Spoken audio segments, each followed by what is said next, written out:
La polyarthrite rhumatoïde, qu'est-ce que c'est? Eh bien, on voit ça tout de suite avec mes invités.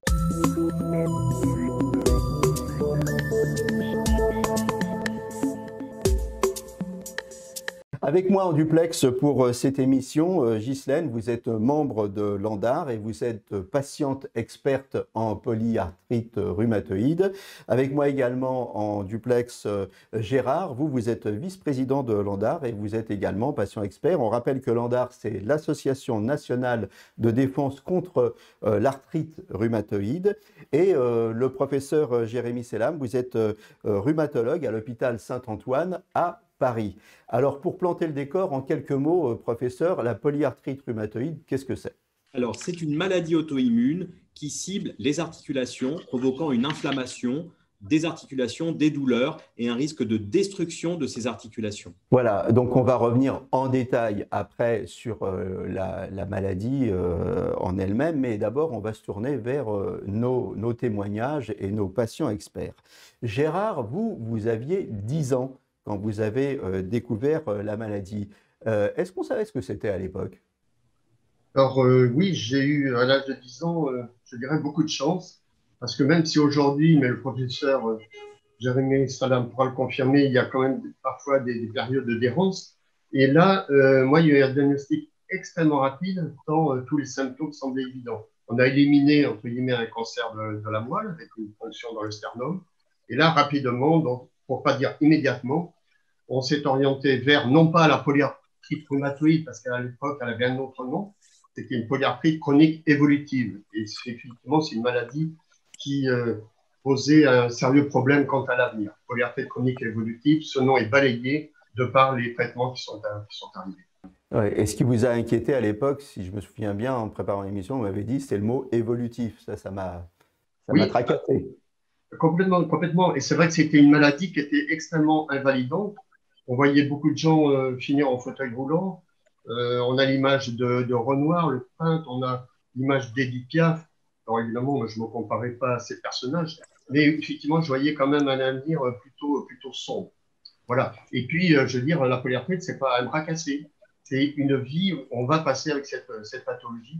Donc, c'était quand même extrêmement angoissant, avec des grandes peurs qui sont installées au moment de l'adolescence, sont des périodes extrêmement compliquées. Alors vous, Ghislaine, c'est à 20 ans que vous avez eu votre diagnostic et justement, par rapport à ce que disait Gérard, Gérard disait bah, la polyarthrite, c'est pas un bras cassé, il va falloir vivre avec. Et vous avez cru au début que bon, bah voilà, allez, en 15 jours, ça allait se passer, en un mois, puis après en un an, puis, et puis vous êtes fait une raison, vous avez vu que c'était pour la vie.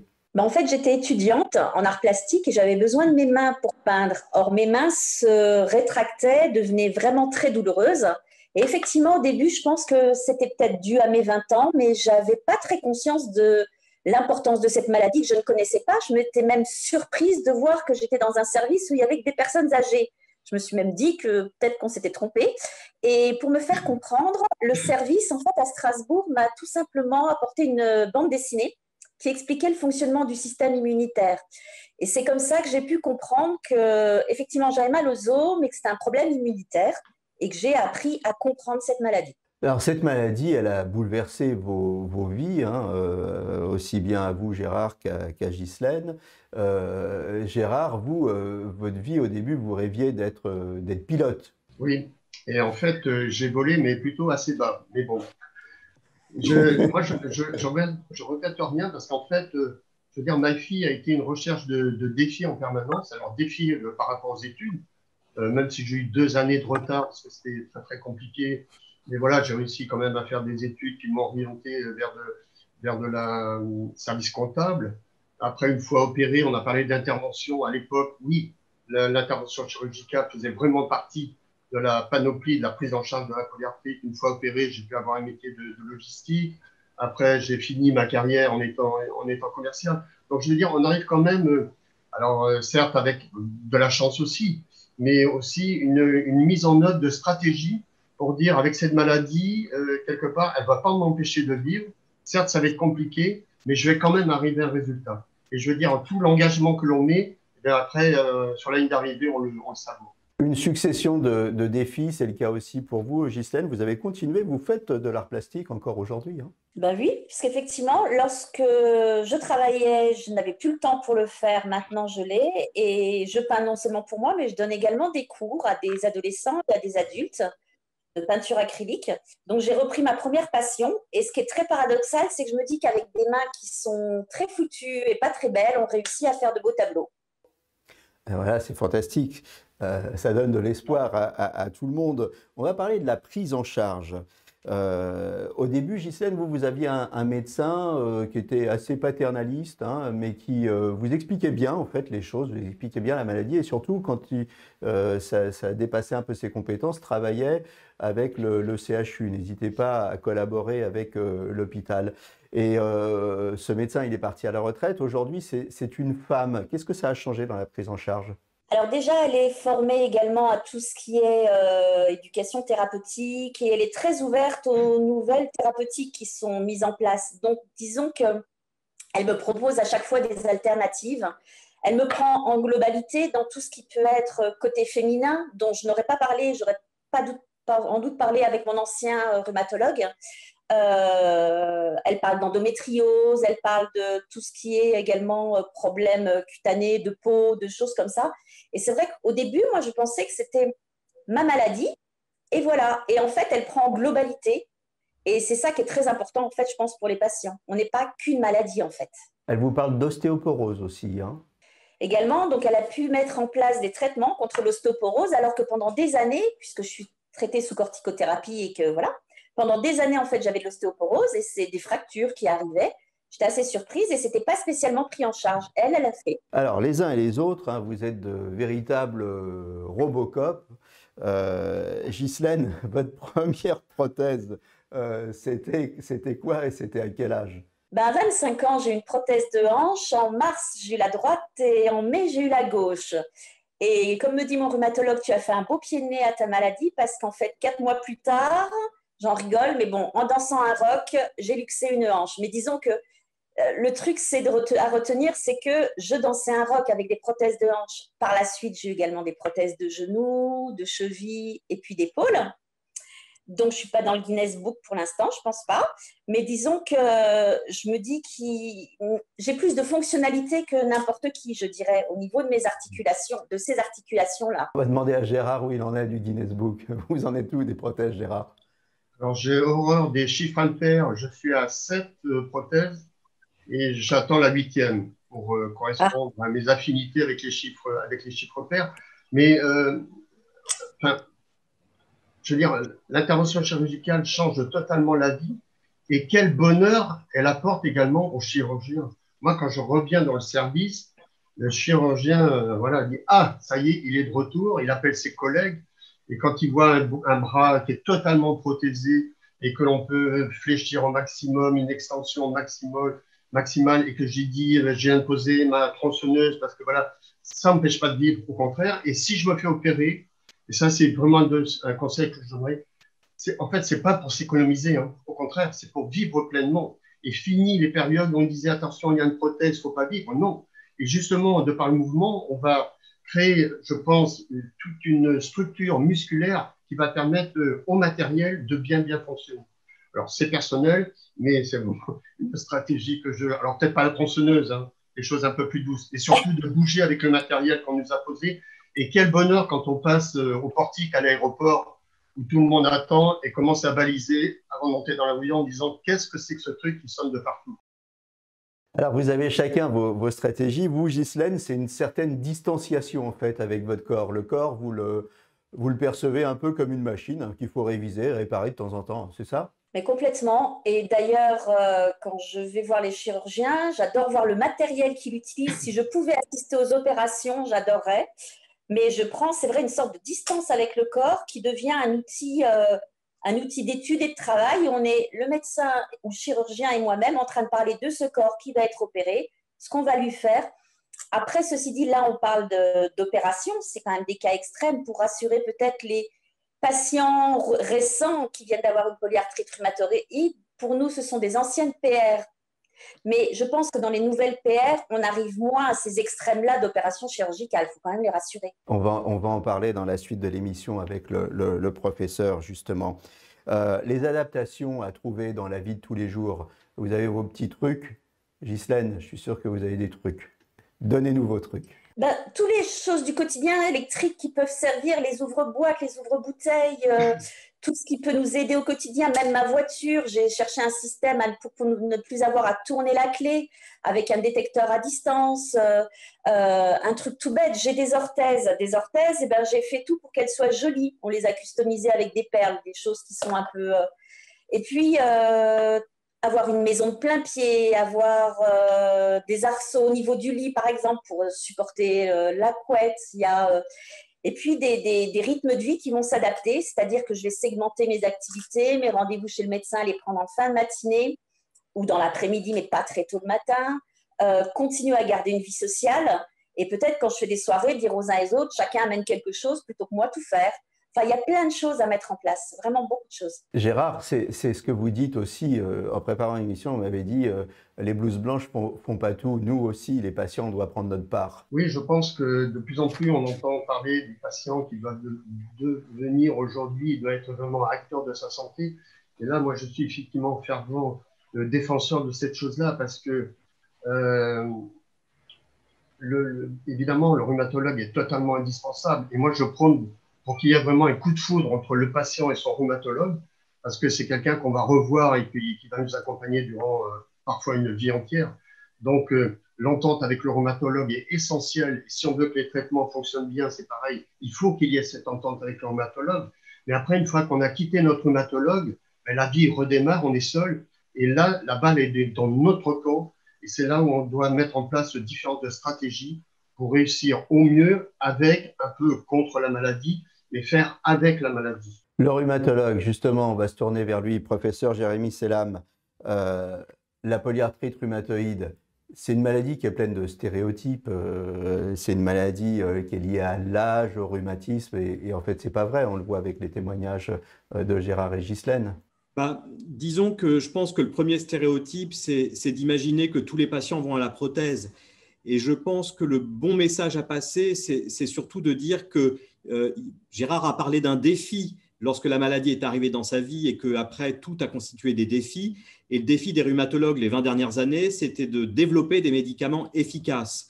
Et je pense qu'il faut, et on s'éloigne peu à peu du dogme de Robocop des patients qui ont une polyarthrite rhumatoïde, qui est peut-être le cas de Ghislaine et Gérard parce qu'ils ont des polyarthrites anciennes. Mais maintenant, avec les nouveaux traitements, on voit, les patients qui ont une polyarthrite rhumatoïde donnent maintenant peu de travail aux chirurgiens, si tant est que cette polyarthrite est démarrée il y a une dizaine d'années.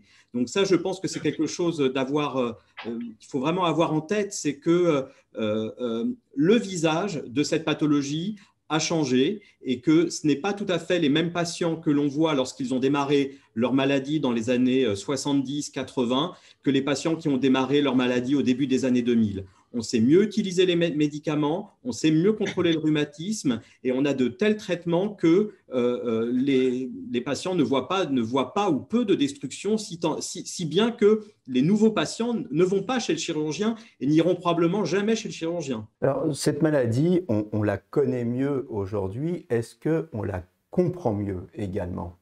On la comprend de mieux en mieux. Vous savez, on parle beaucoup des maladies auto-immunes, ces maladies où le système immunitaire se retourne contre soi.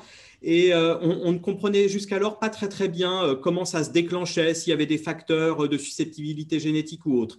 Eh bien, les plus grandes avancées concernant la compréhension des maladies auto-immunes viennent de la polyarthrite rhumatoïde. On sait que le tabac est un facteur de risque reconnu de polyarthrite rhumatoïde. On sait que les désordres immunologiques débutent des années avant la première apparition d'une arthrite, et donc que tout ça s'orchestre 10 ans, 15 ans avant. On connaît les facteurs de susceptibilité génétique et tout ça fait qu'on comprend mieux le scénario global. Après, c'est à nous, avec les patients, avec les avancées scientifiques, d'infléchir cette histoire naturelle pour que les arthrites ne se développent pas, que le patient reste en rémission et qu'on ne voit pas de destruction articulaire apparaître ou avancer plus avant. Vous avez employé le mot génétique et en même temps, vous avez parlé de facteurs de susceptibilité. Alors, est-ce que c'est une maladie génétique ou est-ce que c'est une maladie génétique et épigénétique en même temps ? Alors, c'est une très bonne question et c'est une question que posent les patients lorsque, notamment, nous sommes face à des patients qui ont des projets d'enfants. Ce n'est pas une maladie à transmission génétique pure, c'est-à-dire en gros celle dont on entend parler dans le cadre du Téléthon, où il y a un gène identifié qui, lorsque ce gène est transmis à la descendance, les enfants ont une chance sur 2 ou 100% de chance de développer la maladie. Mais il y a des facteurs de susceptibilité, c'est-à-dire qu'il faut s'imaginer qu'au sein des différents facteurs de risque de polyarthrite rhumatoïde, je vous ai parlé du tabac, il y a peut-être le stress, l'environnement, et parmi tous ces facteurs, il y a certains variants génétiques qui peuvent un peu favoriser la polyarthrite. Donc la génétique y fait pour un peu, mais elle ne fait pas ça seule. On l'a vu avec les témoignages, on a beaucoup parlé des problèmes articulaires. Est-ce que la polyarthrite, c'est une maladie purement articulaire ou est-ce que ça dépasse ce cadre-là? C'est effectivement maintenant, on se rend compte et on s'intéresse de plus en plus aux symptômes que l'on dit extra-articulaires. Extra-articulaires à plus d'un titre. Tout d'abord parce que d'un point de vue des manifestations auto-immunes, parfois la polyarthrite rhumatoïde peut toucher par exemple les poumons ou la peau, ça c'est une chose, mais on s'est aussi rendu compte que les patients qui ont une polyarthrite rhumatoïde ont plus de problèmes cardiovasculaires, un peu comme les patients qui sont diabétiques. Et puis au-delà de ça, parmi les symptômes, il y avait un symptôme qui était mésestimé, c'est la fatigue. Et ça très certainement que Ghislaine ou Gérard pourraient en parler, c'est-à-dire que même lorsque les articulations vont bien, il peut persister une fatigue, et une fatigue tout à fait particulière où il n'y a pas de sommeil compensateur, hein, où on ne va pas mieux le week-end parce qu'on travaille moins. C'est vraiment une fatigue qui peut enfreindre l'autonomie, la motivation du patient. Et donc ça, c'est quelque chose qui est même évalué lorsque l'on a de nouveaux médicaments de la polyarthrite. Ghislaine, Gérard, je vais me tourner vers vous. La fatigue, c'est quelque chose que que vous ressentez l'un et l'autre. Ghislaine en premier. Complètement. Elle arrive sans cause, comme vous l'avez dit. Elle peut arriver alors que la journée s'est bien passée et d'un coup, on va être épuisé. Faut apprendre à la gérer. Donc là aussi, il y a des stratégies à mettre en place.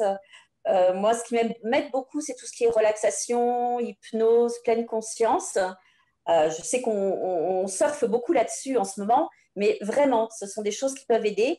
Et puis, il y a une échelle de la fatigue d'ailleurs, l'échelle de Pichot qui existe, qui nous permet de nous auto-évaluer.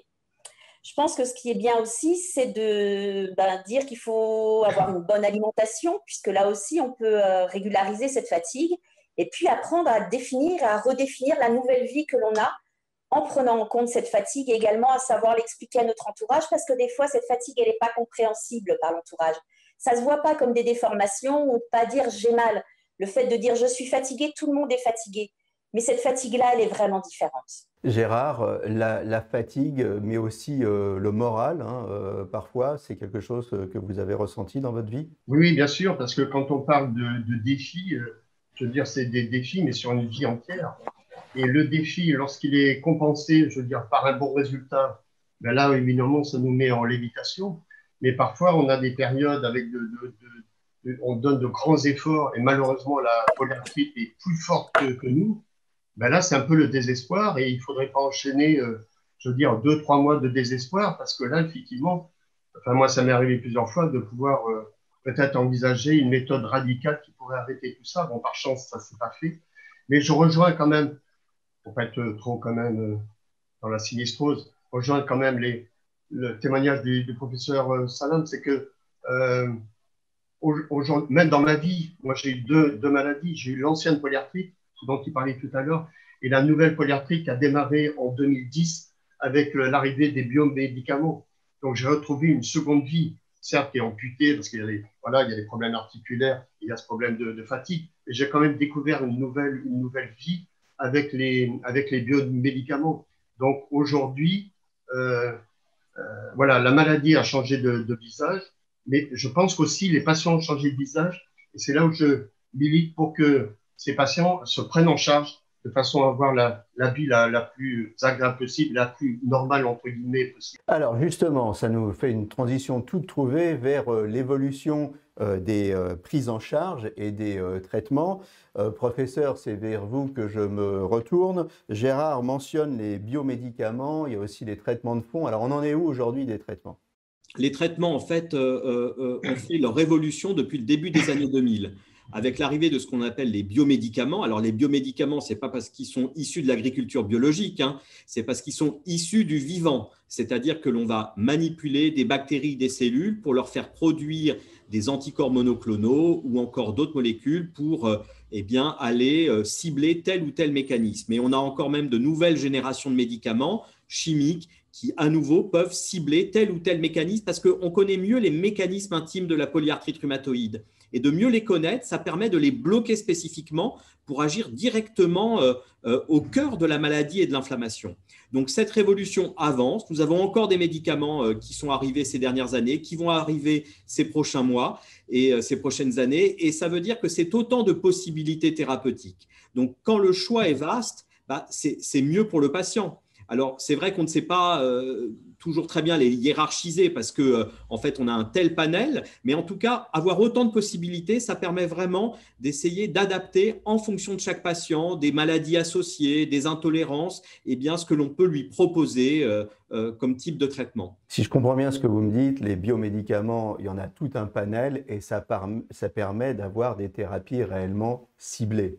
Oui, maintenant, on peut même parler de thérapie ciblée. C'est un terme qui est vraiment adéquat pour montrer que l'on va vraiment attaquer tel ou tel mécanisme. La qualité de vie du malade aujourd'hui, elle a complètement changé, d'après ce que je comprends par rapport à Gérard qui a développé sa polyarthrite il y a longtemps. Aujourd'hui, un malade qui développe sa polyarthrite rhumatoïde, d'abord, est-ce qu'il a un espoir un jour d'en être débarrassé et est-ce qu'il a une qualité de vie comparable à n'importe quel individu? Alors, débarrasser, c'est compliqué puisque finalement, ces médicaments mettent un frein sur l'inflammation et dès qu'on les arrête, finalement, on lève le frein et donc c'est ça qui fait que ça réaccélère. Donc, dans un certain nombre de cas, mais qui est assez minoritaire, effectivement, les choses peuvent se calmer avec le temps. On peut au moins, si ce n'est arrêter les médicaments, les espacer. Après, pour ce qui est de la qualité de vie, je rejoins un peu les témoignages qui ont été faits. C'est de dire qu'effectivement, la vie peut être quasiment normale, mais il faut envisager, il faut redéfinir ce que vous disiez, Ghislaine, redéfinir sa vie, c'est-à-dire que c'est une vie tout de même avec des médicaments, avec de la fatigue. On voit que les patients qui ont une polyarthrite se battent plus, se luttent plus pour les mêmes objectifs que pourrait avoir un patient, un individu n'en ayant pas. Donc, c'est vrai que ça nécessite beaucoup plus d'énergie de la part du patient pour mener ses projets à bien à cause du handicap, de la fatigue, des douleurs. Donc, je dirais qu'on peut atteindre une qualité de vie très bonne, sous réserve des médicaments et parfois de symptômes résiduels, mais tout à fait contrôlables. Et je trouve, et la remarque de Ghislaine était très intéressante, c'est dans cette prise en charge globale, il faut s'aider de tous les moyens. Si un patient trouve que la relaxation l'aide pour les douleurs, pour la raideur, pour la forme physique globale, mais il ne faut pas être obtus. Et je pense que ça peut vraiment aider dans le cadre de cette prise en charge globale. On arrive bientôt au terme de cette émission. En quelques secondes, les principales avancées aujourd'hui, ça va être les molécules, ça va être la thérapie génique, ça va être la prothèse, ça va être tout à la fois? Ça va être plein de choses. Ça va être de comprendre la pré-polyarthrite rhumatoïde en imaginant dans un futur proche ou lointain que l'on puisse traiter les patients avant même qu'apparaisse la polyarthrite. Ça, c'est chez des patients à risque qui ont des antécédents ou des anticorps, première chose. Deuxième chose, c'est le panel de médicaments s'agrandit et s'agrandit plus encore. Et ça, c'est une bonne nouvelle parce que ça nous permet de traiter les patients différemment et surtout s'ils rencontrent soit des problèmes de manque d'efficacité ou d'intolérance. Et puis, je dirais que la prise en charge globale revient au premier plan, le patient au cœur de la prise en charge et acteur de sa prise en charge. Alors justement, il nous reste 1 minute pour conclure. Le patient acteur, Ghislaine, Gérard, vous êtes tous les deux membres de l'ANDAR et vous êtes tous les deux patients experts. Quand on développe une maladie comme la polyarthrite rhumatoïde, est-ce qu'on a intérêt à aller vers une association, vers un patient expert? Ghislaine, en quelques secondes véritablement. On a tout intérêt à s'orienter vers une association, oui, pour avoir des réponses à ces questions. Le patient expert sous-entend qu'on a eu une formation pour pouvoir intégrer ce qu'on appelle des ateliers d'éducation thérapeutique. Donc, on ne s'improvise pas patient expert, il faut être au clair soi-même avec sa maladie pour pouvoir ensuite apporter aux autres son expérience de vie. C'est notre expérience et notre expertise de cette maladie que l'on apporte aux autres. Gérard, en quelques secondes. J'aurai toujours en mémoire deux actions importantes que j'ai pu réaliser au sein de l'ANDAR, l'association. C'est d'avoir rencontré deux jeunes filles qui refusaient les biomédicaments, les nouveaux traitements. Et par mon propre témoignage, là aujourd'hui, elles ont accepté ces nouveaux traitements. Les deux sont en rémission. Il y en a une qui fait même de la boxe thaï, qui va faire des stages en Thaïlande. Merci à tous d'être passés sur le plateau de Capital Santé. Pour conclure, je vais vous citer, Ghislaine, vous m'avez dit « j'ai eu un mauvais jeu, mais ça ne m'a pas empêché de remporter des victoires dans la vie ». Beau témoignage que vous nous avez apporté les uns les autres. Merci Ghislaine, merci Gérard. Je rappelle que vous êtes tous les deux patients, experts et membres de l'ANDAR. Merci professeur Jérémy Selam, vous êtes rhumatologue à l'hôpital Saint-Antoine à Paris. J'étais vraiment ravi de faire cette émission avec vous. À très bientôt pour un nouveau numéro de Capital Santé et d'ici là, portez-vous bien.